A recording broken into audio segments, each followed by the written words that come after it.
How's it going, everybody? Welcome back. So today, I don't know, we got a couple things, but first thing is I just got back from Lowe's. Who says slam trucks can't do work?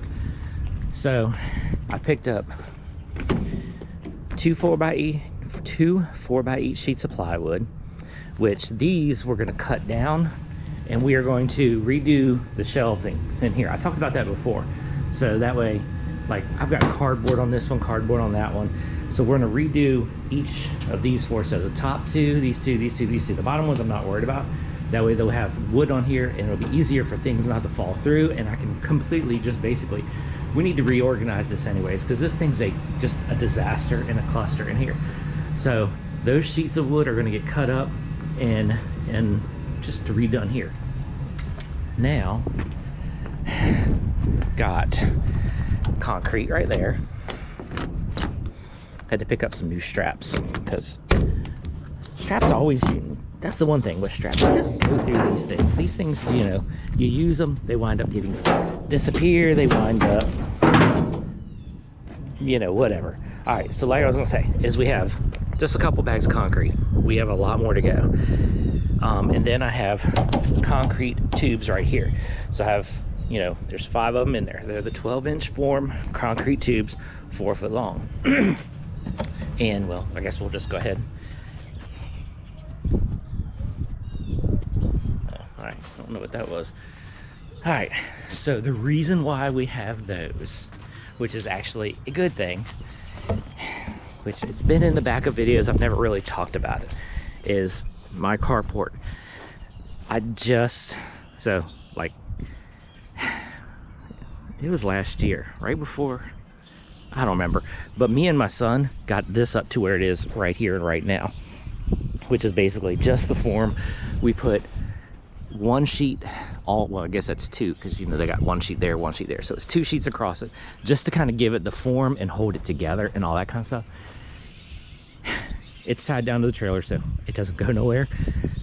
So basically, this is the beginning of my stuff in the backyard. Now the tubes and the concrete are to put this down. So basically, you know, okay, this thing has to kind of be slightly moved a little bit, but this is where it's going to sit right here. It is basically, I lined this edge up with the edge of the house. There's still room over here to do stuff, and then there's also the room behind here to get a lawnmower, and also I'm far enough off my property line so I am legal. Like I said, the concrete tubes are to go under here, so that way we can attach it down like it's supposed to be, 12 inches. So basically, for the city where I live in, it's 12 inches around and 2 foot deep. We're going to go deeper than 2 foot, so, but still 12 inches around on all the way around this thing. This is the beginning of my backyard project, garage style stuff. So let's go ahead, get the truck unloaded, and then we'll get on to the next little part of the video. So at least I got the first part of, oh yeah, so did the math, and basically I'm gonna need, somebody kill that dog. Windy out. So basically did like the math for what I need is I need, yes, and I'm going to do this by concrete mixer by hand, I guess you could say, is I need 50 bags of concrete. So I just grabbed 5 today just because I wanted a little bit extra weight in there to hold the wood down, because it is windy as crap today. So we're going to go back later, which means I got to organize in here. Yeah, so let's go ahead and get this all unloaded.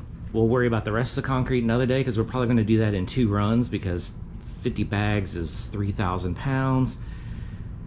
That's what, that's a half-ton truck. Yeah, even though it's bagged, it'll still do it, but I'm not going to do it. So we'll probably do the concrete in 2 runs on another day. So let's go ahead and get this thing unloaded. Okay, so I had to put my hat on. It's cold, windy, everything out today. Not, I mean, it's windy's not bad, but it's just like every so often it's just like that cold breeze comes through. I'm ready for winter to be over. All right, next thing we're going to address is, an issue I got with all my cars, really. My batteries, because I mean, like, I drive every single one, well, except for that.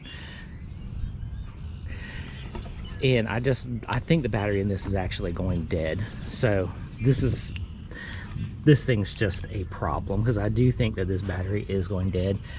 I don't even know how old this battery is. Usually they're marked, got some of this stuff, but I seriously think the battery's going dead. So what we're gonna do is, I got these. So I basically, this should fit on here. We're about to find out. Then I also have some, like, for like that, well, the battery's not in that, but for the Silverado out front, it's a side post. So you got these that don't have this on it, has a side post, then it goes down to another side post, so you can connect that style battery.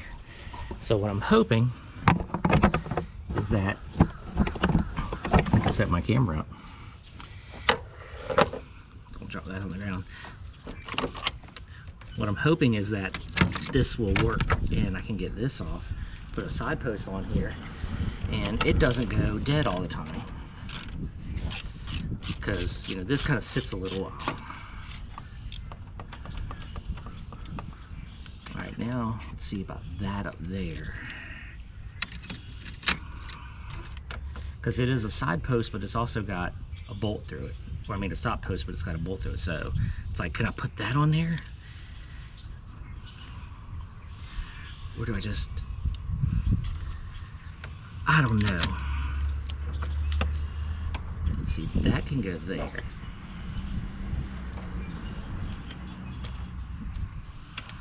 I don't know, let me think about this.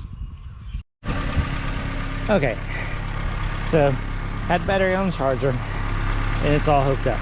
So basically, instead of using this post, the other post, all that stuff, I just took the bracket off. It's a bolt-on a deal, Loctite it, and it's on. So now that's nice and sturdy. Now, this is how this works. This is a quick disconnect. So like right now the car's running. I can disconnect it, but the alternator works. So basically, you turn the car off, then you disconnect this right here. That basically separates the two, because there is plastic in between this metal terminal and this metal terminal. But when you screw this down, the metal on here is supposed to connect them. That's how it's supposed to work. So now technically, see, no, nothing, no key. Come around, tighten it up. I heard everything fire up. Connections made. Now the car will start. Now again, I think I need a new battery, but hey, it works. So now, the reason why I'm doing this is, like I said, is these things don't get drove every day like my Kona N. So, like this thing has a security system in it, and it's always on. So it always has a draw. So basically, if I disconnect this right here, that will disconnect the draw. So when I turn the car off,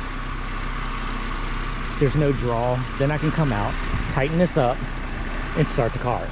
The battery just sits alone by itself with no draw. The battery will stay charged and it'll keep itself good.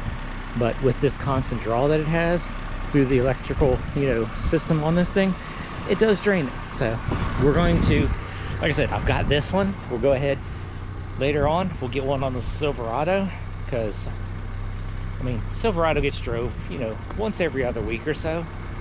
But this is like, you know, once or twice a month. It's not that often, so don't worry, this is gonna get drove more once it's legal. But that's a good thing for now. So I guess we'll end it here, because that's all I wanted to do was get the stuff in the garage, get something done. Now on to the next project. I was gonna do mini bike stuff this weekend, but it's just been rainy, and I mean, like, the ground is soaked. It's like the other day when it rained, I had water like all the way up to here. It was just horrible. So when we get this done, there's going to be a lot of gravel in there, so it'll keep anything in there. It'll keep it from, you know, the tires getting wet, all that kind of stuff, because there will be gravel. Well, all this is going to be gravel. We'll get to that later, but hey, we're making moves, so that's a big positive right there, that thing. So I guess we'll catch you in the next video.